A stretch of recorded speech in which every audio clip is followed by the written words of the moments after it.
اگه میخوای مرز گذاری کنی این دوتا کار رو انجام نده.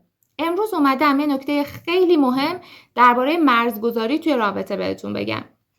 شما نمیتونید از آدما توقع داشته باشین که به مرزهاتون احترام بذارن اگه این دوتا کار رو انجام میدید. یکی این که خودتون اون کار رو توی رابطه انجام میدید و به طرف مقابلتون توهین میکنید حتی یک بار. نکته دوم این که وقتی فرد مقابل از مرزهای شما تخطی میکنه شما سکوت میکنید و هیچ واکنشی نشون نمیدید ولی به شدت ناراحت میشید و با خودتون میگید اشکال نداره، خودش متوجه میشه و دیگه انجام نمیده. ولی واقعیت اینه که فرد مقابل شما بیشتر گیج میشه تو رابطه باهاتون، نمیدونه باید چطوری با شما رفتار کنه. پس اگه مرزی تعیین میکنید، یک، خودتون بهش پایبند باشید. دو، اینکه هر باری که تخطی دیدین درباره اون موضوع با طرف مقابلتون صحبت کنید. مرسی.